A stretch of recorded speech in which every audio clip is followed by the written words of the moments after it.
দিনভর ঠাসা কর্মসূচি। তার আগে আমরা সকালেই দেখেছি কলকাতার গঙ্গা বক্ষে প্রধানমন্ত্রী নরেন্দ্র মোদী নৌকা চড়ে ঘুরলেন গঙ্গা বক্ষে, কথা বললেন নৌকা চালকদের সঙ্গে। প্রত্যেক বাঙালির কাছে গঙ্গা একটি অত্যন্ত বিশেষ স্থান অধিকার করে আছে। বলা যায় গঙ্গা যেন বাংলার আত্মার মধ্য দিয়ে প্রভাবিত হয়। পবিত্র গঙ্গা জল সমগ্র সভ্যতার চিরন্তন চেতনা বহন করে চলেছে, এক্স পোস্টে বললেন প্রধানমন্ত্রী নরেন্দ্র মোদী।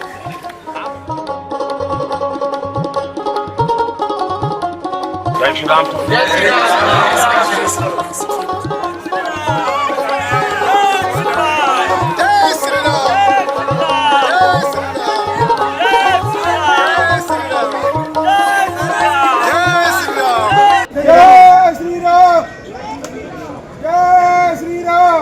আজকে সকালে Prinsep Ghat gate number 2 man of war jetty, এটা প্রিন্সেপ ঘাটের কাছে এবং গোয়ালিয়র ঘাট এবং প্রিন্সেপ ঘাটের মাঝামাঝি জায়গায়, সেখানে প্রধানমন্ত্রী নরেন্দ্র মোদী আসেন এবং আসার পর এখানে যে নৌকা, আমি ক্যামেরা পার্সন দীপ্ত চক্রবর্তীকে বলবো দেখানোর জন্য।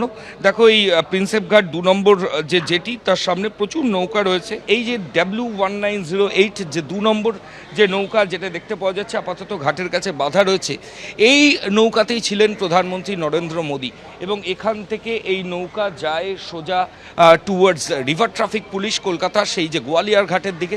সেখানে কিছুটা সময় গঙ্গার মধ্যে স্টে করে এবং তারপর ফের আবার দ্বিতীয় হুগলি সেতুর কাছে এই ম্যান অফ ওয়ার জেটি, যেটা প্রিন্সেপ ঘাট 2 নম্বর গেটের কাছে, সেখানে এই বোট চলে আসে। এই যে মাঝি প্রধানমন্ত্রী নরেন্দ্র মোদীকে নিয়ে গেছিলেন এখান থেকে, তার নাম গৌরাঙ্গ বিশ্বাস, এবং তার যে নৌকা, সেই নৌকার নাম্বার W1908। আমি আবার ক্যামেরা পার্সন দীপ্তকে বলবো দেখানোর জন্য। আমরা দাঁড়িয়ে রয়েছি প্রিন্সেপ ঘাট 2 নম্বর গেটের সামনে এবং এখানে একের পর এক নৌকা রয়েছে। তার মধ্যে যে 2 নম্বর নৌকা দেখতে পাওয়া যাচ্ছে, যে জুম করে ছবিটা দেখানোর জন্য বলবো, ভেতরে লাইফ জ্যাকেট রয়েছে, ওপরে সোলার সিস্টেম রয়েছে।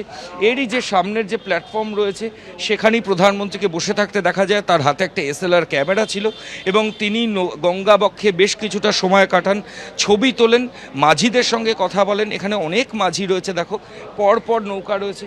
মাঝিদের সঙ্গে কথা বলার পর তিনি এখান থেকে সরাসরি আবার গোয়ালিয়র ঘাটের দিকে চলে যান এবং তারপর তিনি এখান থেকে বেরিয়ে যান। হঠাৎ আর কি প্রধানমন্ত্রী এলো, নৌকায় চললো, ঘুরে চলে গেল। এসে আমার নাম জিজ্ঞাসা করলো, আমি নাম বললাম, আর কিছু জিজ্ঞাসা করিনি।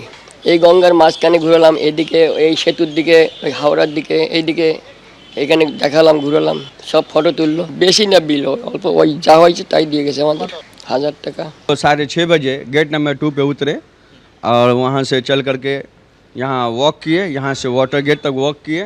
वॉक करने के बाद जो है आप नौकों में गए और नौका विहार किए, फ़ोटो वगैरह शूट किए। उसके बाद आप आए और चले गए। कितने टाइम थे?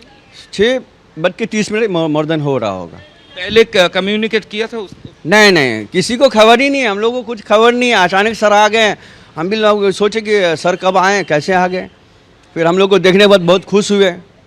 এমনি আমাদের বলেছিল যে ঘোরার জন্য, উনি আসবে বলে আমরা জানি না। কখন বলা হয়েছিল এটা? ওটা কালকের আমাদের বলে গেছিলো যে আমাদের একটা নৌকার মধ্যে পূজা হবে, হ্যাঁ, কিন্তু সাহেব আসবে বলে আমরা জানি না। কে বলেছিল?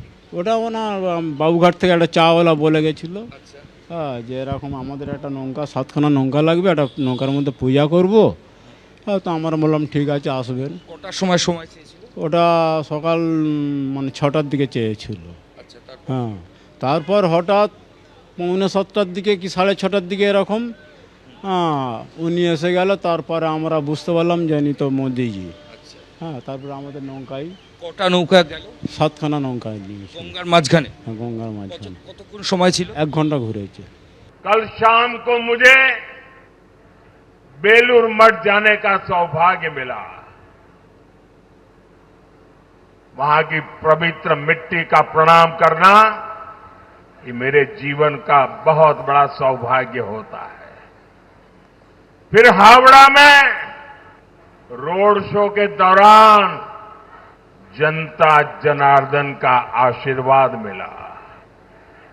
आज सुबह मुझे मां गंगा के दर्शन का, उनके सानिध्य में कुछ समय बिताने का, लोगों से मिलने का अवसर मिला।